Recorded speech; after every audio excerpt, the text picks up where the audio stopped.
Je t'aime Seigneur, je t'aime mon Dieu, je t'aime mon roi, je t'aime Jésus.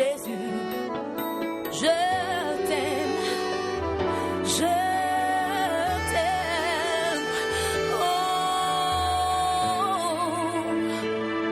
de tout mon cœur.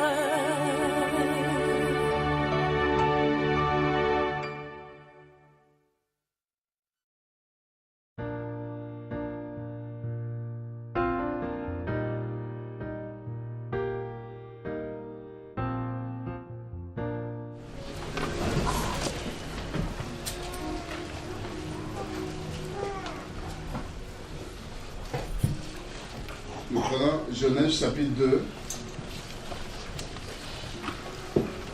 Nous parlons de l'œuvre de Dieu cet après-midi. Amen. On va parler de l'œuvre de Dieu. Et on va essayer de voir l'œuvre de Dieu comme peut-être tu n'as jamais vu. Parce que souvent quand on parle de l'œuvre de Dieu, nous voyons le travail que nous pouvons exercer pour le Seigneur, l'œuvre ou le service que nous pouvons rendre pour le Seigneur. Alors, j'aimerais parler de l'œuvre de Dieu d'une autre façon cet après-midi. Et tu vas comprendre quelque chose de merveilleux. Amen. Amen. Est-ce que nous sommes là cet après-midi?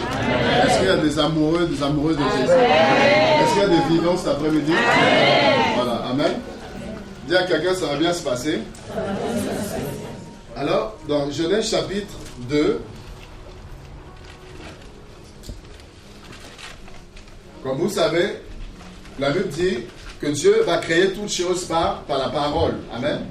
Et quand vous regardez Genèse chapitre 1er, Dieu va créer toutes choses par la parole. Le premier jour, Dieu dit, le deuxième jour, on va prendre rapidement.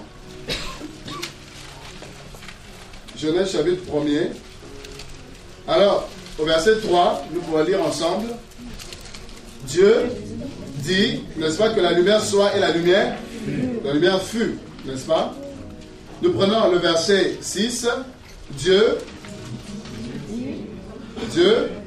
dit, n'est-ce pas, qu'il y ait une étendue entre les eaux. Le verset 9, Dieu, je ne vous entends pas, Dieu dit, amen. Le verset 11, puis Dieu dit que la terre produise de la verdure. Le verset 14, Dieu dit qu'il y ait des luminaires. Et le verset 20, Dieu dit que les eaux produisent en abondance. Et le verset 24, Dieu dit que la terre produise des animaux vivants selon leur espèce, ainsi de suite, tout ça. Là, c'est le 6e jour. Vous allez voir du 1er, 2e, 3e, 4e, 5e, 6e jour, Dieu dit. Vous voyez, tout ce que Dieu va créer, c'est au travers de sa parole. Mais là, le 6e jour, la deuxième phase, il y a quelque chose qui se passe. La Bible dit, au verset 26, puis Dieu dit que l'homme soit créé. Non. Alléluia. Alléluia. Dieu dit que l'homme soit créé ou que l'homme apparaisse, n'est-ce pas? Non? La Bible dit quoi? Dieu dit, faisons l'homme à notre image selon notre ressemblance. Là, il y a quelque chose qui change. Vous voyez, par rapport à tout ce que Dieu avait créé, Dieu ne s'est pas déplacé. Il a ordonné et les choses sont arrivées à l'existence. Parce qu'il dit un mot et la chose arrive. Il appelle à l'existence les choses qui n'existent pas. Mais là, par rapport à l'homme, Dieu va s'y prendre autrement. Dieu va dire, faisons. Alléluia. Faisons, ça veut dire que Dieu va s'impliquer de façon personnelle par rapport à la création de l'homme. Faisons, c'est-à-dire Dieu se met en action, Dieu se met en mouvement pour pouvoir créer l'homme, pour façonner l'homme. Et du faisons, forcément, donc par là nous voyons les trois personnes de la divinité, donc le Père, le Fils et le Saint-Esprit, n'est-ce pas, en accord, vont se mettre en action. Faisons l'homme à notre image. Je veux dire à quelqu'un que tu as l'image de Dieu. Amen. Non, je dis à quelqu'un que tu as l'image de Dieu. Amen. Ça veut dire que tu sois grand, que tu sois pauvre, que tu sois riche, que tu sois noir, peu importe l'apparence que tu peux avoir, tout ce que tu dois savoir, c'est que tu es créé à l'image de Dieu. Amen. Et non pas à l'image du monde. Donc ne cherche pas à avoir l'image du monde. Cherche à avoir l'image de Dieu. Amen. Selon la ressemblance de Dieu.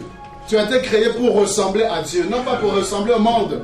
Ressembler à ce que les hommes veulent, à quoi tu ressembles. Non, tu es appelé à ressembler à ce Dieu. De sorte que quand on te voit, on puisse voir Dieu au travers de ta vie. Amen. Et Dieu dit quoi? Que l'homme domine sur les poissons de la mer. Tu as été créé pour dominer. Amen. Non pas pour être dominé, tu as été créé pour dominer, c'est-à-dire avec le pouvoir, avec l'autorité de pouvoir soumettre, assujettir, parce que Dieu t'a donné cette capacité. Regardez, de marcher sur tout le bétail, sur la terre et sur tous les reptiles qui rampent sur la terre. Et regardez, dans Genèse chapitre 2, frère, c'est merveilleux. Quand je comprends comment Dieu va se déployer pour me créer, je me dis c'est déjà une preuve d'amour. Alors, la Bible dit au verset 7, l'Éternel Dieu forma l'homme de la poussière de la terre. Dis à quelqu'un de la poussière. Regardez comment Dieu s'y prend. Ça veut dire que la poussière se trouve au sol. Donc Dieu va descendre sur la terre. Dieu quitte son trône de gloire pour venir sur la terre. C'était déjà une préfiguration de la venue de Jésus. Qui allait quitter son trône, quitter sa gloire pour venir en fait prendre la poussière que nous sommes. Alors le Père quitte son trône, descend sur la terre et prend de la poussière. Dis à quelqu'un, tu es poussière. C'est pourquoi que tu sois riche, que tu sois grand, que peu importe ce que Dieu peut faire avec toi, comprends que tu es poussière et tu retourneras à la poussière. Pourquoi la poussière? Parce que la poussière n'a aucune valeur. Donc Dieu prend les choses viles de ce monde pour confondre les choses fortes. Il prend la poussière du fumier, il retire l'indigent pour le faire asseoir avec les grands de son peuple. Ça veut dire la valeur que tu as, c'est Dieu qui la donne. Parce que la poussière en elle-même n'a aucune valeur. Toi et moi, lorsque nous avons la poussière, qu'est-ce qu'on fait? On se débarrasse de la poussière. Mais Dieu justement prend les choses viles. C'est ce que les hommes rejettent, c'est là où Dieu justement va les prendre pour donner la valeur. Donc Dieu prend de la poussière. Et qu'est-ce que Dieu fait? Il souffla dans les narines, donc le souffle de vie. Donc Dieu prend la poussière, il va façonner la poussière. Dieu va travailler la terre. Il va travailler, mélanger, malaxer, jusqu'à ce que l'homme puisse avoir une forme. Dieu donne la forme. Frère, c'est Dieu qui donne la forme. Et quand Dieu te donne la forme, tu ressembleras à la personne que Dieu veut. Laisse Dieu te former. Amen. Le monde va te déformer. Je dis, le péché va te déformer, mais Dieu va te former à son image, à sa ressemblance. Et là, quand tu paraîtras, on verra Christ au travers de ta vie. Et regardez, cette poussière qui n'avait aucune valeur en elle-même, mais Dieu donne la valeur. Dieu crée l'homme, Dieu façonne, Dieu lui donne un sens, Dieu donne une forme à cette poussière. Et là, lorsque l'homme se pointe, on peut voir l'œuvre de Dieu. Amen. Alléluia. Amen. Mais regardez, la Bible dira que l'homme était inerte, créé, mais il fallait encore quelque chose. Quelqu'un. Il soufflait dans ses narines un souffle de vie dans l'homme, et on dit quoi? Et l'homme devint une âme vivante. Et le souffle de vie, ce n'est rien d'autre que le Saint-Esprit. L'homme avait été créé, mais l'homme n'avait pas l'Esprit de Dieu. Alors Dieu va insuffler, Dieu va communiquer à l'homme son esprit. Et à partir de là, l'homme est devenu une âme vivante. C'est-à-dire, sans le Saint-Esprit, il n'y a pas la vie. Ben, je veux que quelqu'un me comprenne cet après-midi. Amen. C'est quand l'homme a reçu l'esprit, quand Dieu a soufflé son esprit dans l'homme, c'est là où l'homme a reçu la vie. C'est-à-dire que celui qui n'a pas le Saint-Esprit n'a pas la vie. Ceux qui sont dans le monde, qui pensent vivre, mais s'ils n'ont pas le Saint-Esprit, c'est la mort. C'est en Jésus que nous avons l'être et le mouvement. C'est pour la liberté qui nous a franchis. Et celui qui a l'esprit a la vie de Dieu. C'est-à-dire, sans le Saint-Esprit, tu vas mourir. Le chrétien a besoin du Saint-Esprit, n'est-ce pas? Et vous savez, le verbe souffler là, c'est en hébreu nafak. C'est-à-dire allumer un feu. Dieu va allumer un feu dans l'homme. Et vous imaginez quelqu'un qu'on va plonger dans le feu. Est-ce que cette personne peut rester statique? Automatiquement, la personne va bouger. Et Dieu communique, n'est-ce pas, le feu à l'homme. Hébreu 12, 29 dit que notre Dieu est un feu dévorant. Alors Dieu étant un feu, puisque tu dois le ressembler, il faut de toi aussi un feu. C'est pourquoi Psaume 104, verset 4, Dieu dit quoi? Il faut des vents des messagers et de ses serviteurs des flammes de feu. Et Hébreux 1:7, il fait des anges, des esprits et de ses serviteurs des flammes de feu. Donc Dieu communique ce feu à l'homme pour que toi et moi nous soyons des flammes de feu. Et le feu là, qui peut l'éteindre? Quand Dieu allume un feu, je dis qui peut l'éteindre? Personne. Quel que soit le combat, tu as le feu de Dieu. Quelle que soit l'adversité, on te dit il y a des sorciers, frère, avec le feu de Dieu, là, tu ne trembles pas. Tu avances quoi qu'il arrive.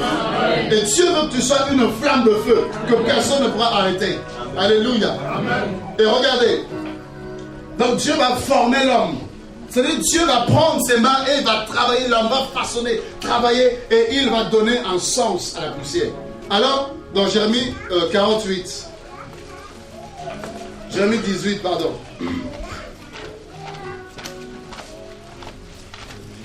Frère, c'est Dieu qui t'a créé, c'est Dieu qui t'a formé. Jérémie, chapitre 18. Regardez ce que Jérémie va nous montrer. La parole fut adressée au premier verset à Jérémie de la part de l'Éternel en ces mots. Lève-toi, lève-toi, et descends de la maison du potier. Là, je te ferai entendre mes paroles. Je descendis de la maison du potier, et voici, il travaillait sur un tour. Le vase qu'il faisait ne réussit pas, comme il arrive à l'argile dans la main du potier. Il en refit un autre vase, tel qu'il trouva bon de le faire. Ça veut dire quoi? Ce n'est pas l'argile qui décide, en fait, ce qu'il doit être. C'est le potier qui décide de ce qu'il fera de l'argile. Est-ce que quelqu'un me comprend ça? C'est-à-dire, ce n'est pas toi qui décideras ce que tu dois être. Non, c'est Dieu qui sait parfaitement là où tu pourras réussir. Dieu sait parfaitement là où tu pourras avoir du succès. Alors il fera de toi la femme que lui seul veut. Non pas que tu veux. Seigneur, moi je veux être prophète, moi je veux être apôtre, moi je veux être ceci, moi je veux chanter, non. Dieu sait là où tu seras efficace. Alors laisse Dieu te former et te conduire, t'emmener là où Dieu te veut, à la place où lui te veut. Ne cherche pas à faire le contraire. Amen. Et regardez le verset 5. Ne puis-je pas agir envers vous comme ce potier? Maison d'Israël, dit l'Éternel, voici comme l'argile est dans la main du potier, ainsi vous êtes dans ma main, maison d'Israël. Donc Dieu se définit comme étant le potier qui façonne l'argile, qui travaille la terre. Regardez, quand vous prenez la terre, vous prenez la poussière, vous prenez l'argile, pour que ça puisse arriver à l'étape de vase, il y a une œuvre à faire, il y a un travail à accomplir. Vous voyez, l'argile va être mélangée, n'est-ce pas? À l'eau, on va mélanger, on va travailler, façonner, malaxer, briser, tout ça. Vous voyez, travailler. Et ensuite, on va commencer à donner une forme. Au départ, ça ne ressemble à rien. C'est pourquoi il ne faut pas négliger le faible commencement. Parce qu'au départ, tu vas prêcher, les gens peuvent se moquer. Les gens peuvent rigoler. Tu vas exhorter, les gens peuvent être là, ils se regardent, ils se grattent la tête. Peut-être que ça ne ressemble à rien, ta vie ne ressemble encore à rien. Mais je te dis, c'est le faible commencement. Mais une chose est sûre et certaine, c'est que Dieu t'emmène quelque part. Tant que tu restes fidèle, Dieu va t'emmener. Dieu va t'emmener. Tu vas grandir, aller de gloire en gloire et de victoire en victoire. Et il travaille, ça ne ressemble à rien. Mais lui, dans sa tête, il sait, en fait, là où il va. Le potier sait quel usage qu'il fera de cette argile. Frère, même si toi, tu ne sais pas, même si les hommes ne savent pas là où Dieu t'emmène, ce qui est sûr, c'est que Dieu sait parfaitement où il t'emmène. Même si ça prend du temps, attends le temps de Dieu. Parce que, frère, tu vas arriver jusqu'au bout. Et il travaille, il mélange. Si l'argile pouvait s'exprimer, il allait crier. Alléluia. Amen. Nous sommes l'œuvre de Dieu. Donc nous parlons de l'œuvre de Dieu. En fait, par rapport à l'homme, c'est-à-dire je suis l'œuvre de Dieu, tu es l'œuvre de Dieu. Et Dieu doit te malaxer, Dieu doit te briser. Et là, ça fait mal. L'argile, vous voyez, n'est-ce pas, ça va travailler dans sa main, ça fait mal. Mais une chose est sûre, c'est que c'est pour que ça ressemble à quelque chose. Amen. Alors, il travaille. Et quand tu vas présenter le vase, quand tu vas présenter, n'est-ce pas, les tasses, quand tu vas présenter les objets qu'il aura fabriqués, lorsque nous verrons le vase, nous verrons que non, le potier a fait un bon travail. Amen. Est-ce que quelqu'un m'entend? Amen. C'est pourquoi si ça prend du temps, laisse Dieu travailler. Parce que plus ça prend du temps, plus le vase sera. Alléluia. Parce qu'il n'est pas pressé, il ne veut pas faire un travail de vite fait. Non, non, non. Il prend son temps pour façonner, pour travailler. Il regarde, il dit non, est-ce que là c'est... Non, là il y a encore des choses à tailler. Là il y a encore des choses à travailler. Là il y a encore l'orgueil à briser. Là il y a encore telle chose à enlever. Il y a la colère encore. Il y a l'amertume, il y a la haine encore. Il y a les blessures encore. C'est Dieu prend le temps, il travaille, il travaille. Et quand le travail, je dirais, sera fini selon Dieu, parce qu'il n'est jamais fini, parce qu'il continuera toujours à nous travailler. Mais quand le temps sera arrivé, où Dieu voudra présenter le travail qu'il leur a fait, frère, les hommes sauront qu'il y a un Dieu capable de faire quelque chose. Alors, dans Ésaïe 43, frère, tu vas comprendre l'œuvre de Dieu autrement. Il y a l'œuvre que nous faisons pour Dieu, mais il y a l'œuvre aussi que nous sommes pour Dieu. Ésaïe 43.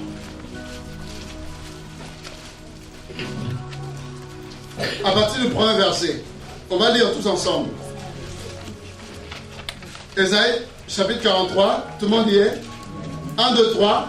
Ainsi parle maintenant l'Éternel qui t'a créé, ô Jacob, celui qui t'a formé, ô Israël. Ne crains rien, car je te rachète. Je t'appelle par ton nom. Tu es à moi. Frère, Dieu te connaît. Tu as un Dieu qui te connaît. Et il t'appelle par ton nom. Il connaît le nombre de tes cheveux. Il te connaît parfaitement. Ne cherche pas ce que les hommes te connaissent. Ne cherche pas forcément la reconnaissance des hommes. Non. Il y a un Dieu capable, frère. Un Dieu tout puissant qui te connaît. Et cela te suffit. Je dis, je préfère être méconnu de tous les hommes et que Dieu soit la seule personne qui me connaisse. Peut-être reconnu par tous les hommes, mais que Dieu ne me reconnaisse pas. Parce qu'il y a un livre, frère, dans lequel tous ceux que Dieu connaît sont inscrits leur nom.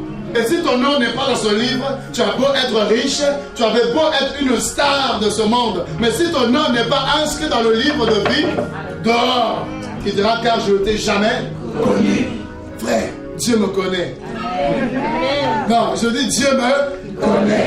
C'est-à-dire, je ne dis pas n'importe qui. Quand je marche, je sais qu'il y a quelqu'un qui me connaît. Quand je marche dans l'ombre de la vallée de la mort, je ne crains aucun mal. Parce que je sais qu'il y a une personne qui me connaît. Il y a un Dieu qui me connaît. Quelle que soit l'adversité, quel que soit le problème, quelle que soit la difficulté qui est en face de moi, je sais que Dieu me connaît. Et s'il me connaît, il ne me connaît pas. Alléluia. Verset 2 dit, si tu traverses les eaux, quelle assurance. Le Dieu capable de toutes choses marche avec toi. C'est pourquoi si tu traverses les eaux, il dit quoi? Je serai avec toi. Même si la barque semble chavirer. Mais tant que Jésus est avec toi, c'est le plus important. Le disciple était avec Jésus, la barque chavirait. L'eau rentre dans la barque, il se voyait déjà mourir. Mais tant que Jésus est là, nous n'allons pas mourir. Amen.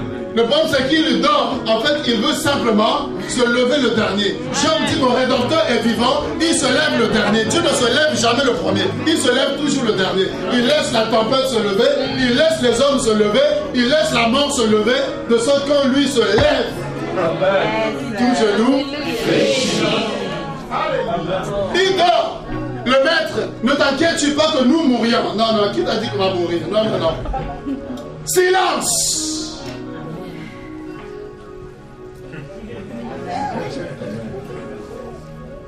Il te connaît. Il laisse la situation te bousculer un peu pour voir quel est le niveau de ta foi. Pour te montrer que tu n'as pas encore la foi, que tu ne le connais pas réellement. Mais quand il se lève, il parle. Ta situation est réglée en un seul instant. Et tu réalises que tu as un Dieu glorieux, magnifique. Et que tu ne connais pas encore la dimension de sa puissance. Alléluia. Je serai avec toi. Et les fleuves, ils ne te submergeront point. C'est-à-dire que les fleuves vont reconnaître l'autorité de Jésus. Vous voyez, tous les hommes empruntent le bateau pour traverser la mer. Mais Jésus marche sur l'eau. Parce qu'il a le pouvoir sur toutes choses. C'est l'eau reconnaît son créateur. Il dit là, j'ai noyé des hommes. Mais lui, là, c'est lui qui m'a créé. Amen. Hey, si tu marches dans le feu, il dit quoi? Tu ne te brûleras pas. Quelle assurance! Même sur des fournaises ardentes. Mais Daniel sait qu'il a en lui le feu dévorant. Quelqu'un qui a le feu dévorant, le feu qui est au-dessus de tous les feux. Si tu le mets dans le feu de ce monde, qu'est-ce que ce feu va lui faire? Absolument rien. Alléluia. Amen. Il dit quoi? Et la flamme ne t'embrasera pas. Même si on dit fausse au lion, mais tu as le lion de la tribu de Juda en toi. Qu'est-ce que les lions de ce monde peuvent faire face au lion de la tribu de Juda? Absolument bien. Alors il dit au verset 4, parce que tu as du prix à mes yeux. Est-ce que tu m'entends? Les hommes de ton église, c'est pas un problème. Les hommes te minimisent, c'est même pas un problème. Parce que tu as du prix aux yeux de l'Éternel. Tu as du prix à mes yeux, il dit. Il dit, parce que tu es honoré et que je t'aime, je donne des hommes à ta place et des peuples pour ta vie. Alléluia. Et le verset 10, vous êtes mes témoins, dit l'Éternel, vous et mon serviteur que j'ai choisi, afin que vous le sachiez et que vous me croyez et comprenez que c'est moi. Avant moi, il n'est point été formé de Dieu, et après moi, il n'en aura point. C'est moi qui suis l'Éternel. Et à part moi, il n'a pas de c'est moi qui ai annoncé, sauvé et prédit. Ce n'est point parmi vous un Dieu étranger. Vous êtes mes témoins, dit l'Éternel, c'est moi qui suis Dieu. Je le suis dès le commencement, et nul ne délivre de ma main.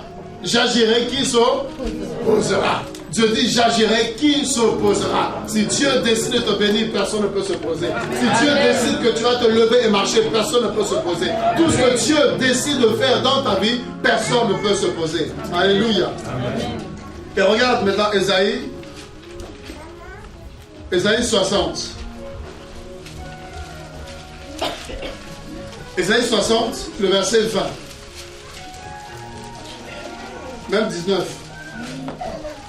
On dit, ce ne sera plus le soleil qui te servira de lumière pendant le jour, ni la lune qui éclairera sur sa lueur.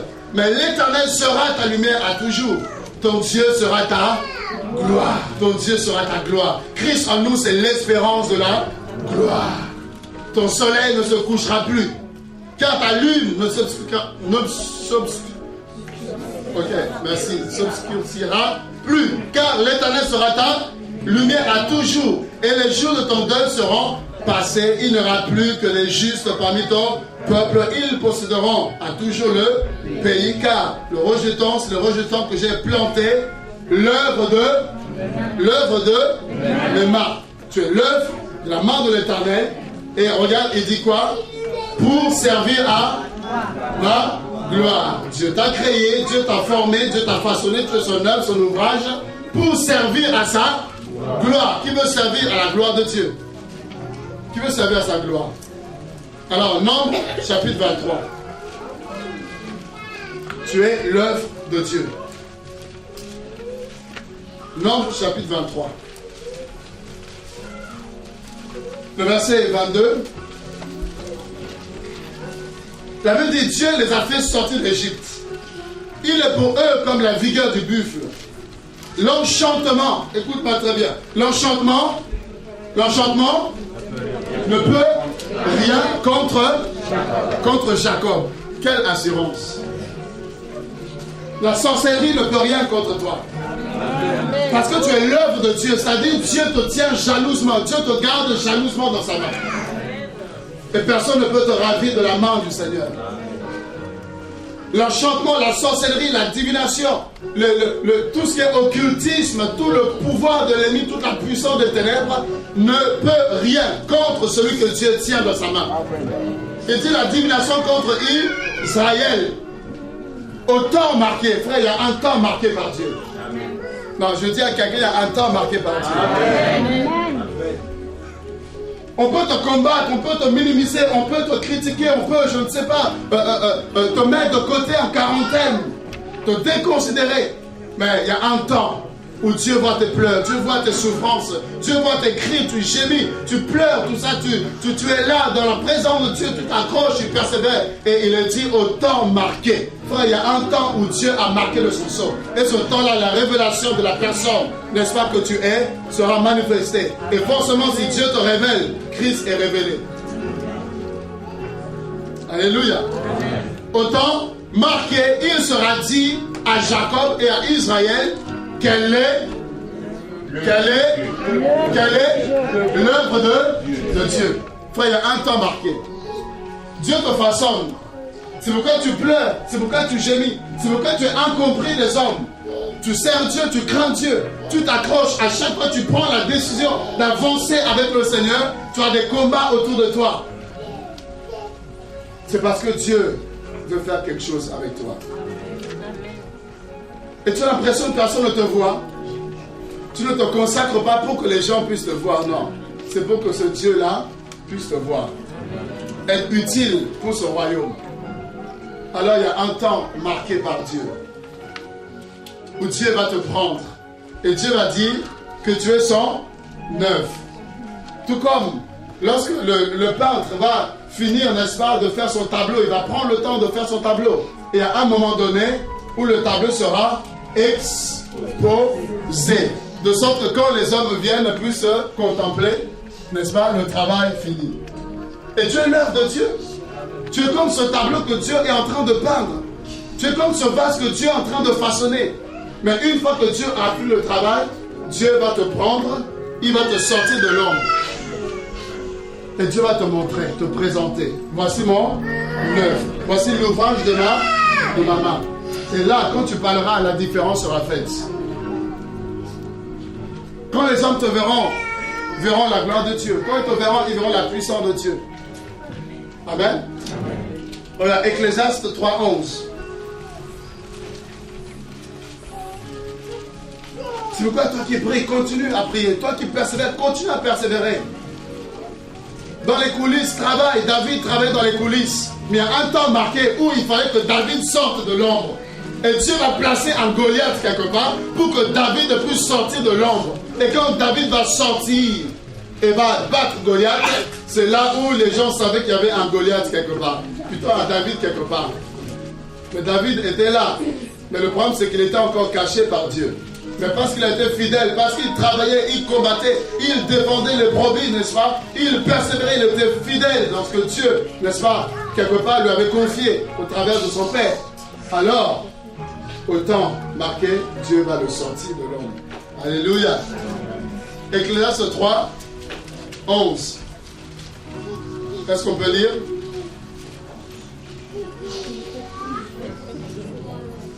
Hein? On a trouvé? Alors on peut lire. Il fait toutes choses belles en son temps. Dieu a un temps, frère. Nous ne sommes pas pressés. Nous on est pressés, on veut tellement. Non, ne sois pas pressés. Laisse Dieu prendre son temps. Mais une chose est sûre, quand le temps arrive, frère, quand une femme est enceinte, elle ne dépassera jamais les 12 mois. Même si elle est pressée, au bout d'un mois, il faut que l'enfant sorte. Non, il ne sortira pas. Parce que s'il sort là, il ne va pas survivre. Est-ce que quelqu'un m'entend? Amen. Est-ce que quelqu'un m'entend? Amen. Si l'enfant sort à un mois, il sera exposé face à tous les dangers. Il ne pourra pas se défendre.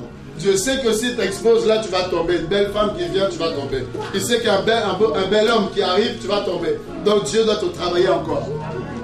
Et quand il t'expose, c'est parce que Dieu s'est assuré que tu es quelqu'un qui l'aime véritablement. Et quels que soient les dangers, quelles que soient les tentations, tu te refermes. Amen. Il fait toutes choses belles en son temps. Même il a mis dans leur cœur la pensée de l'éternité. Bien que l'homme ne puisse pas saisir l'œuvre que Dieu fait. Ouais, l'homme ne peut pas saisir l'œuvre que Dieu fait. Peut-être que tu es là, toi-même tu ne sais pas ce que Dieu veut faire de toi. Peut-être que toi-même tu te négliges. Peut-être que toi-même, n'est-ce pas, tu ne réalises pas la portée de la gloire que Dieu a déversée sur toi. Tu ne réalises pas, en fait, le potentiel, les capacités, les dons que Dieu t'a donnés et tu les négliges. Tu convoites peut-être les dons, les ministères, les appels, les grâces des autres, alors qu'il y a quelque chose que Dieu a déposé en toi. Il faut simplement que tu comprennes et que tu te mettes au travail. Et laisser Dieu te travailler également. L'homme ne comprend pas. Les gens peuvent ne pas te comprendre. Les hommes peuvent ne pas te comprendre. Dieu le fait exprès. C'est pour que tu saches qu'il n'y a que Dieu qui pourra parfaitement te comprendre. Alléluia. Amen. Il n'y a que Dieu qui peut te comprendre. Parce que c'est lui qui sait là où il t'emmène. Il sait là où il te met. Il sait dans quel désert il te place et pour quelle raison. Et il dit quoi? Que les hommes ne comprennent pas l'œuvre que Dieu fait. Du commencement jusqu'à la fin. Et Psaume 115.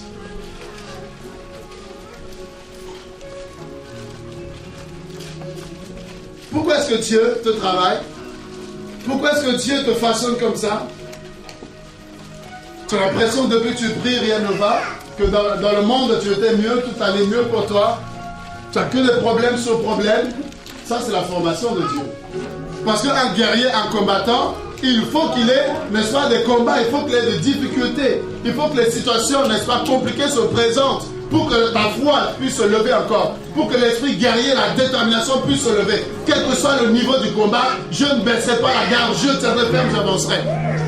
Alors Dieu permet l'adversité pour se glorifier. Dieu veut travailler en toi. Alléluia. Amen. Tu es là, tu es malade, tu ne comprends pas, tu pries, tu jeûnes, il n'y a rien qui ne va. Mais Dieu le fait exprès. Dieu permet certainement. Pourquoi? Pour que le jour va te guérir, que tu saches qu'il est celui qui te guérit de toutes les maladies. Et là, quand tu auras un malade en face, oh, tu diras, le Dieu qui m'a guéri, il peut aussi te guérir. Amen. Amen. Toutes choses concourent au bien de ceux qui aiment Dieu.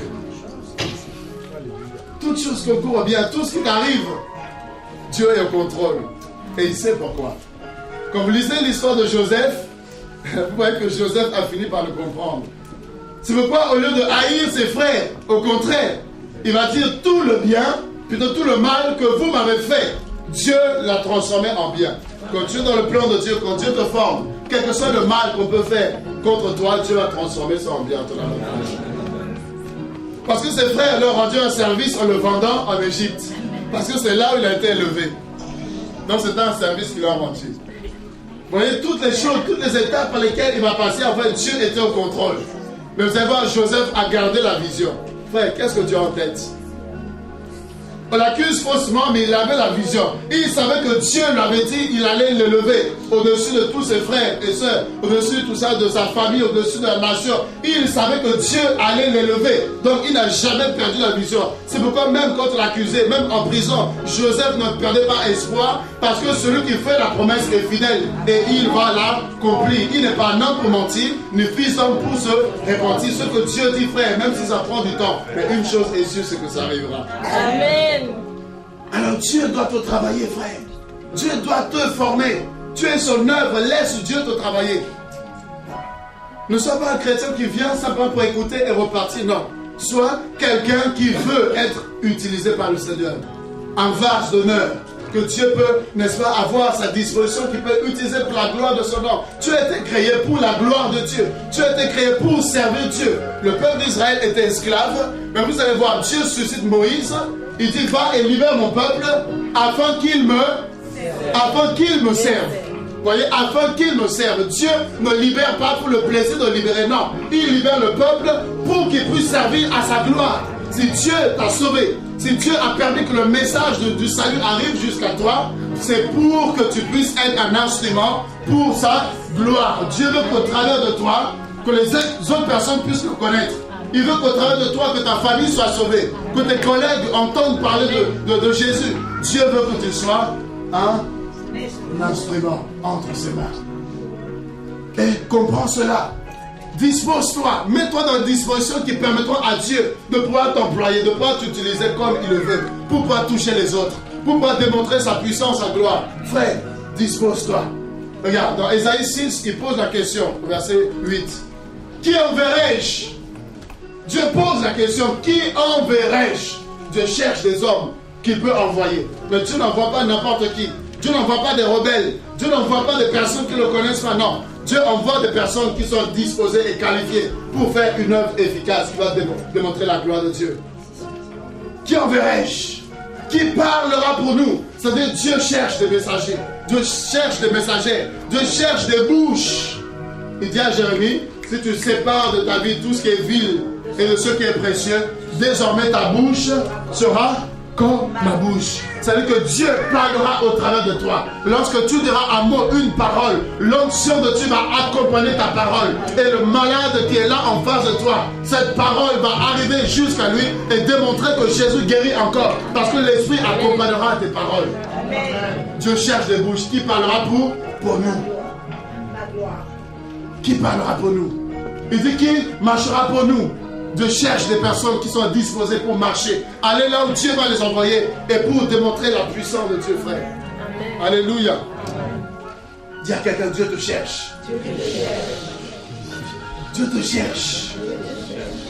Qui enverrait? Dieu cherche des hommes, frère. Dieu cherche des hommes. L'entreprise de Dieu, c'est la seule qui ne connaît pas de faillite, de chômage. Dans ce temps de crise, dans ce temps de chômage, mais Dieu a du travail pour toi. Dieu a une œuvre pour toi. Dieu a quelque chose pour toi, frère. Je te dis, dispose-toi. J'aime ce que Ésaïe dit. Ésaïe n'a pas regardé aux autres. Ésaïe n'a pas dit, nous voici. Parce que l'œuvre de Dieu, ce n'est pas une affaire de nous, de foule, de masse. C'est une affaire personnelle. Ésaïe regarde à cela. Il dit, waouh, il y a des hommes qui ont besoin de Jésus. Il y a des personnes qui ont besoin d'être sauvées. Et Dieu cherche des canaux pour pouvoir sauver les autres. Quelle gloire, quel privilège. Il peut se passer de nous, mais il veut nous rendre importants. Alors Ésaïe dit, me voici, envoie-moi. Ésaïe se dispose et Dieu cherche des hommes, des femmes. Que tu sois jeune, ce n'est pas le plus important. Que tu sois vieux, ça ne veut rien dire à la puissance de Dieu. Dieu veut simplement un cœur disposé et une âme bienfaisante pour pouvoir répondre à son appel. Frère, regarde, le psaume 115. La Bible dit non pas à nous, Éternel, non pas à nous, mais à ton nom, donne gloire. Dieu veut donner gloire à son nom. Dieu veut glorifier son nom, frère.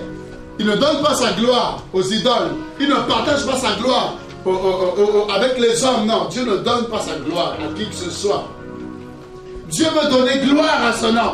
Dieu veut que lorsqu'il agisse, que les hommes sachent que Jésus-Christ est Dieu. C'est-à-dire que tu ne peux pas le comparer à Mahomet, tu ne peux pas le comparer à Bouddha, tu ne peux pas le comparer à Krishna. Il est au-dessus de tous les dieux qui peuvent être nommés parmi les hommes. Cette situation, elle est pour la gloire de Dieu. Il dit cette situation est pour la gloire de Dieu. Je ne sais pas la situation que tu vis. Je ne sais pas ce que tu traverses. Mais je te dis, toute situation n'est pas forcément provoquée par le diable. Mais il y a des situations où c'est pour que la gloire de Dieu puisse éclater dans ta vie. Et que tu réalises encore que tu as un Dieu magnifique et glorieux. Amen. Regarde. Je veux donner gloire à son nom. À cause de ta bonté, à cause de ta fidélité. Le verset 2, nous lisons ensemble. 1, 2, 3. Pourquoi? Quelle question terrible. Pourquoi les nations, diraient-elles? Où donc est leur Dieu? Quelle question. Pourquoi les nations, diraient-elles? Où donc est leur Dieu? C'est-à-dire quoi? Les hommes, vous voyez, vous savez aussi bien que moi, les hommes sont dans un temps de désespoir. Le monde est malade. Les gens n'ont plus de confiance en eux. Les gens n'ont plus de confiance en rien du tout parce que tout s'écroule, tout s'ébranle. C'est-à-dire les gens ne savent plus où donner de la tête. Le monde est complètement paniqué. Les gens n'ont plus d'espoir. Les gens tombent dans la dépression. Le monde est malade. Les gens sont de plus en plus malades. Des maladies qui sortent, qui naissent comme des champignons. Vous voyez, le monde est complètement désemparé. Alors, ils cherchent la solution. La délinquance, n'en parlons pas, ça augmente la prostitution, toutes ces choses-là. Alors les gens qui sont dans le monde cherchent la solution, cherchent la délivrance. Ils cherchent une porte de secours. Ils cherchent vers qui ils peuvent se tourner pour avoir la délivrance, pour avoir l'espoir, pour avoir, n'est-ce pas, l'assurance. Mais ils ne trouvent pas, parce qu'ils vont frapper vers les marabouts. Ils vont frapper vers les astrologues. La France est le pays qui consulte le plus en termes d'astrologie, de voyance, toutes ces choses-là. Ça veut dire que les gens cherchent à connaître leur avenir. Les gens sont en quête d'une spiritualité. En fait, les gens cherchent tout simplement Dieu. Les gens ont soif. Il y a le satanisme de plus en plus, n'est-ce pas? Touche les jeunes, tout ça, toutes ces personnes-là, les gens sont en quête, vous voyez, de sensations, de spiritisme, toutes ces choses. ça montre simplement que ces personnes cherchent en fait Dieu. Parce qu'il y a un vide dans l'homme. Et c'est seul Dieu qui peut combler ce vide-là. Alors il se pose la question. Nous sommes malades, qui peut nous guérir? La médecine est dépassée. Les marabouts ne peuvent rien. Les fétiches, tout ça ne peuvent rien. Les gens sont possédés. Possédés, on donne des noms, tout ça, la voyez scientifique. Mais ils sont tout simplement possédés. Ils ont besoin de la délivrance. Amen. Alors ils cherchent, ils ne trouvent pas la solution dans le monde. Alors ils se tournent vers les chrétiens. Ils se tournent vers toi. Le monde, je dis, se tourne vers toi. Et le monde te regarde. Le monde t'observe. Certainement dans ta famille, les gens te regardent, tu ne le sais pas. Les gens t'observent. Ils sont malades, même s'ils ne te l'ont pas dit. Même si tu ne le sais pas. Mais ils regardent. Est-ce que ton Dieu, qu'est-ce qu'il fait ton Dieu? Comment est-ce que ce Dieu se déploie dans ta vie? Est-ce que depuis que tu pries, il y a quelque chose qui a changé?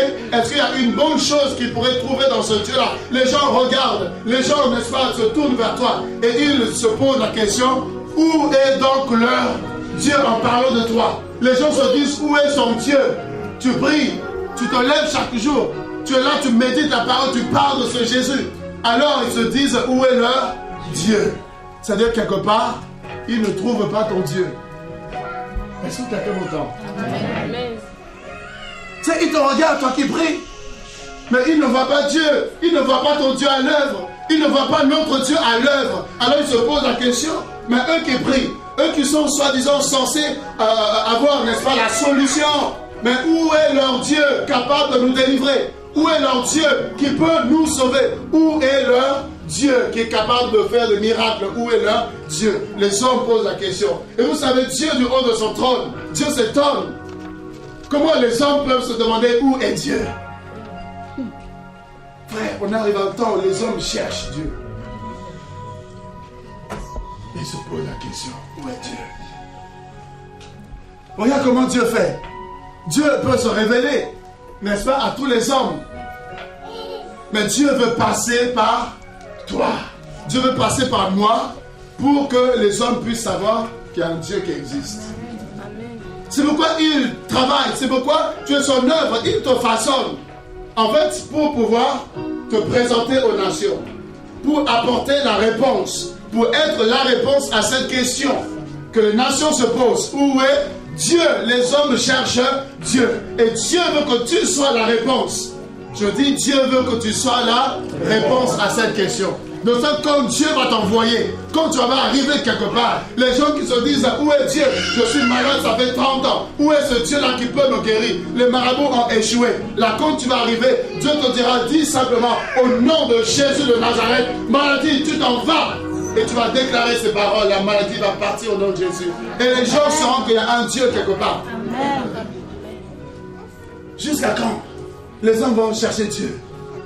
On dit, Jésus fait des miracles, mais jusqu'à quand les gens vont expérimenter? Les nations vont expérimenter ces miracles. Et quand ils verront ton Dieu, ils verront que ce n'est pas un Dieu qui est mort, mais un Dieu qui agit. Et là, ils viendront pour dire que nous avons vu que ton Dieu, nous avons appris que ton Dieu est capable, il fait des choses, nous te connaissons, tu es aveugle, nous savons comment tu vivais, mais là, ce que ton Dieu a fait, non, il mérite d'être glorifié, il mérite d'être adoré. Alors moi aussi, je veux le servir. Je veux ton Dieu qui est réel, vrai. Est-ce que tu veux être la réponse aux nations? C'est vrai. Dieu va te prendre, il t'emmène de nation en nation pour révéler sa gloire, pour faire éclater sa puissance. On dit boiteux, Dieu te dira, au nom de Jésus, prie pour lui, il va se lever, marcher. Est-ce que vous me croyez? Est-ce que c'est possible? Qui croit que c'est possible? Oui, parce que Dieu veut se révéler aux nations, donc Dieu ne laissera pas les hommes se poser la question, où est Dieu, où est Dieu, où est Dieu? Non. Dieu va se révéler. Il se révèle. Et il se révèle au travers de l'Église. Les dominations, les principautés connaissent par l'Église la sagesse infiniment variée de Dieu. C'est au travers de toi que les gens vont savoir que Jésus fait marcher les boiteux. Alors tu verras ça au nom de Jésus. Tu veux marcher? Au nom de Jésus, lève-toi et marche. Et la personne se lève et marche. Wow! Qui es-tu? Non. Je ne suis rien. Mais il y a un Jésus, frère, qui fait marcher, qui fait des miracles. Il y a un sida, cancer, quelle que soit la maladie. Tu as essayé le médecin, mais il y a un médecin. Il n'a pas un bac plus 10, il a un bac plus infini. Il n'a pas été s'asseoir pour apprendre la médecine. Personne ne l'a enseigné. Il est le spécialiste. Moi, j'appelle le spécialiste de tous les cas impossibles.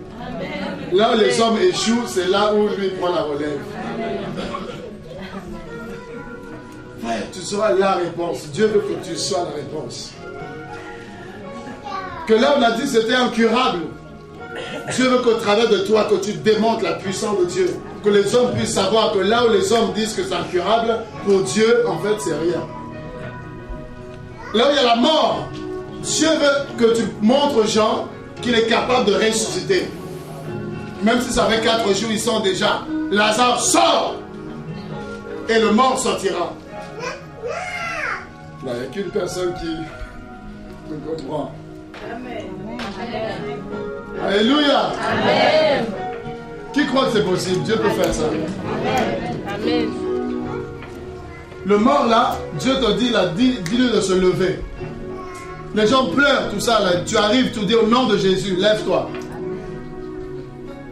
Le mort là se lève, bah, tout le monde tremble. Ce Jésus là, ressuscite les morts. Amen. Il n'a pas changé, il est le même hier, aujourd'hui et éternellement. Les gens ont dit, waouh, quel est le pasteur? Non, non, non, c'est lui. Et là, les gens sauront que ce Jésus est capable. Dieu veut que tu sois la réponse. Dieu veut que tu démontres sa gloire. Ton Dieu ordonne que tu sois puissant.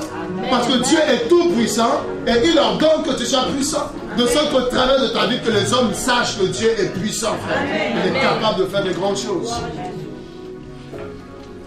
Notre Dieu est au ciel, verset 3. Et il fait tout ce qu'il veut. Dieu fait tout ce qu'il veut. Il est El Shaddai, frère. Il n'y a pas une situation qui peut dépasser Dieu. Il n'y a pas une montagne qui peut se lever au-dessus de l'Éternel. Il fait tout ce qu'il veut. Regardez, les païens, regardez le Dieu. Il y a des personnes qui ont ce Dieu-là. Il faut que tu leur révèles le véritable Dieu. Simon étonnait les gens. Mais quand il a rencontré Philippe, il a vu qu'il y a puissance et puissance. Amen, amen. Alléluia. Amen. Regarde. La Bible dit, verset 4 de Psaume 115, leurs idoles. Vous avez des gens qui ont des dieux compliqués, des idoles qui sont l'ouvrage en fait de l'homme, de la main de l'homme. Avec de l'argent et de l'or. C'est vrai que les hommes vont prendre l'argent et l'or, ils vont fabriquer des statues, tout ça, et ils vont dire voici notre Dieu. Ça, c'est la bêtise. C'est un Dieu qui existe par toi. Alors que nous avons un Dieu qui existe par lui-même. Et c'est lui qui nous donne justement l'existence. Mais il y a des personnes, leur Dieu, là, c'est eux-mêmes qui ont créé ce Dieu-là. Elles sont l'ouvrage de la main des hommes. Elles ont une bouche et ne parlent point. Il y a des gens qui prient de Dieu comme ça, qui ont des bouches mais qui ne parlent point. Ces gens sont fatigués. Ils prient matin, midi, soir, ce Dieu-là ne répond pas. Il n'a pas de réponse, alors ils ne savent plus où donner de la tête. Mais je connais quelqu'un, frère, qui est la parole. Et quand il parle, ta situation change. Amen. Il faut que les hommes sachent qu'il y a un Dieu qui parle, frère. Quand tu l'invoques, il te répond, il parle. Et sa voix, frère, est comme le son d'une multitude. Un Dieu qui parle, merveilleux, magnifique. Et regarde, elles ont des yeux et ne voient point. Il y a des gens comme ça, ils prient des dieux qui ne voient rien. Que peu importe la situation, leur détresse, tout ça, ce Dieu-là ne voit rien. Mais je connais quelqu'un qui a le 7 yeux. C'est-à-dire, il te voit, même dans le noir, sous une grosse pierre noire. Et tu es petite comme une petite fourmi noire. Dieu voit toutes choses. Il n'y a pas un endroit où Dieu ne puisse pas accéder. Il le voit parfaitement toutes choses. Il est omniscient et omniprésent. Il faut que les hommes sachent qu'il y a un Dieu qui les connaît, qui les voit. Je marche un jour, je croise une fille. Le Seigneur me dit, parle-lui. Je dis, Seigneur, qu'est-ce que tu veux que je lui dise? Il me dit, parle-lui. Alors je vais vers la personne. Dès que j'arrive en face d'elle, et l'esprit commence à me détailler sa vie. Je dis, tu es quelqu'un, tu es sorti de chez toi, sans même savoir où tu pars. Tu ne sais pas où tu vas. Tel que tu es là, tu ne sais pas où tu vas. Tu en as tellement assez de ta vie, tu en as marre de ta vie. Les situations, les difficultés, tout ça, en fait, t'emmènent à penser au suicide. Et tu te dis que le suicide, c'est la meilleure solution qui puisse m'arriver. Je ne sais pas encore qu'est-ce que je peux espérer. Et elle est sortie en se disant, je dis exactement ce que tu te dis, c'est que la mort me prenne. Si c'est par le pont, que je saute du pont, n'est-ce pas, que je meurs, ça arrive comme ça. Que ce soit par une voiture qui va me renverser, que ça arrive si c'est une moto, en tout cas, elle est sortie pour ne plus jamais revenir. Vous imaginez? Alléluia. Amen. Alléluia. Amen. Elle sort pour ne plus revenir. Elle sort pour se donner la mort.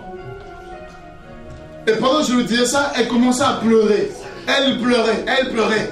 Et tout ce qu'elle se disait là, Dieu me révèle ça, je lui dis en face. Et là, elle pleurait.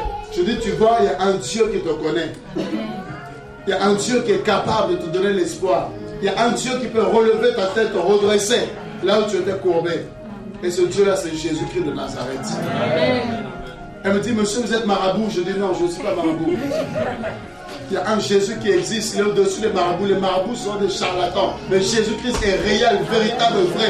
C'est-à-dire, si tu crois en lui, si tu l'expérimentes, frère. Non, je te dis, tu es l'homme le plus heureux, la femme le plus heureuse. Je dis, quand tu rentres là, invoque-le et il va te répondre. C'est lui qui le dit, invoque-moi, je te répondrai. Et elle est rentrée. Ah, il est réel, frère, il est réel. Ces gens-là ont des dieux qui ont un nez et qui ne sentent point. Ils ont des mains et ne touchent point, alors que la main de l'Éternel nous attend du haut des cieux. Sa main n'est pas courte pour nous sauver. Ils ont des pieds et ne marchent point. Elles ne produisent aucun son dans leur gosier. Voilà le Dieu de ces hommes. C'est pourquoi ils sont malheureux. C'est pourquoi tous ceux qui ont ces dieux-là, ils sont malheureux, frère. Un Dieu qui ne voit pas, un Dieu qui ne touche pas, un Dieu qui ne sent pas, un Dieu qui ne marche pas, qu'est-ce que ce Dieu-là peut faire? Donc ces gens-là sont désespérés. Ils ont besoin qu'on leur montre le véritable Dieu. Jésus-Christ de Nazareth, celui qui est capable. Amen. Et c'est pourquoi tu es son œuvre. Et au travers de toi, Dieu veut révéler sa gloire. Dieu veut démontrer sa gloire. Si tu es là et que tu veux te disposer, tu veux que le Seigneur se serve de toi. Et si tu sais que tu as des choses aussi abandonnées, tu veux prendre l'engagement d'abandonner ces choses pour être un instrument que Dieu peut utiliser, révéler aux nations. Là, tu peux avancer. Je prie pour ces personnes.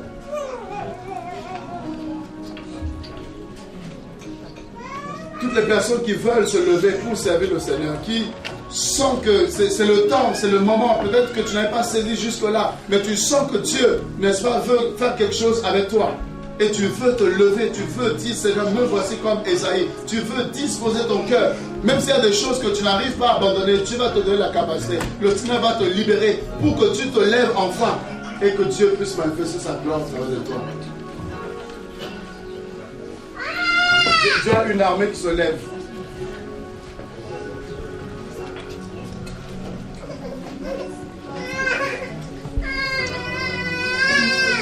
Si tu es là, n'aie pas honte. Dieu veut faire quelque chose avec toi. Tu n'es pas venu sur la terre pour accompagner les autres. Mais Dieu t'a mis sur la terre pour une œuvre, pour faire quelque chose pour lui. Peut-être que tu ne comprends pas jusque-là, mais Dieu veut t'emmener quelque part. Merci Jésus.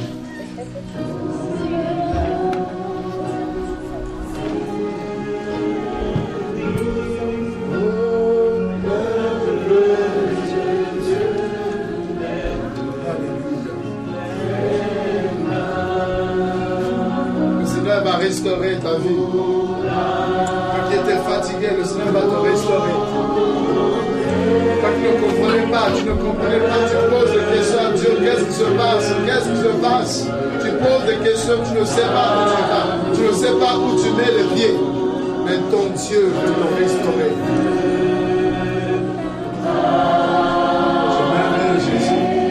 Je merveilleux Jésus, merci pour ce peuple, Seigneur Dieu.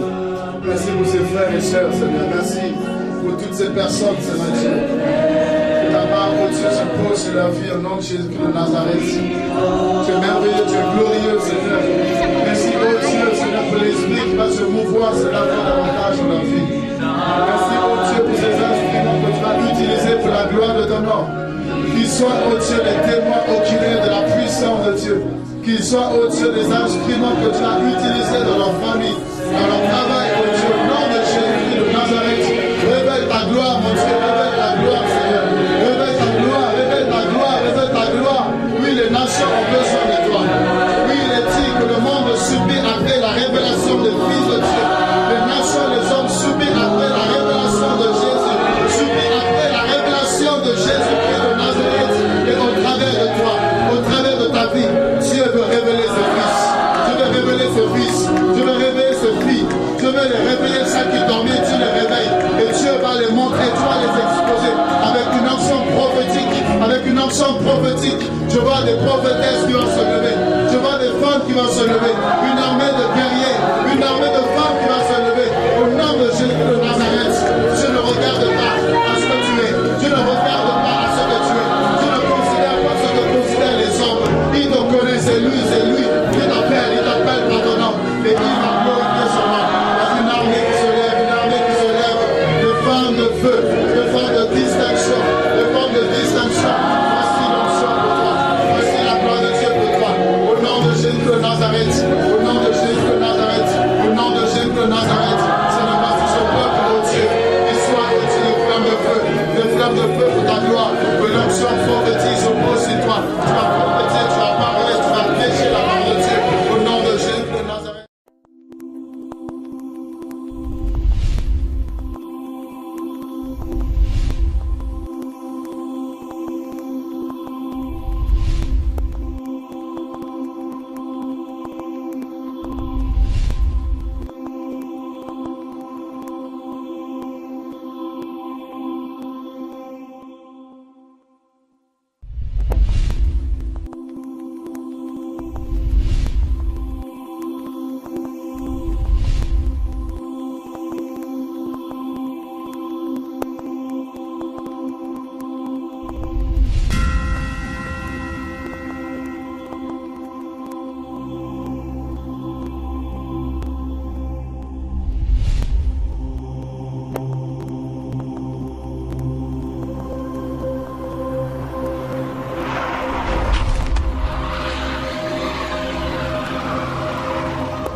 Il y a une chose qui est inévitable.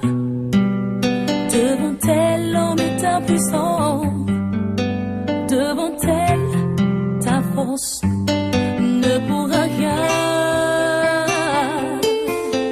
Il y a une chose qui est redoutable. Quand ça te prend, ça te paralyse. Devant elle, ta beauté ne pourra la séduire. Cette chose arrivera. Est-ce que tu sais où tu iras? Après la mort viendra le jugement. Chacun rendra compte de ses œuvres faites ici-bas. Si tu n'avais pas reçu Jésus-Christ,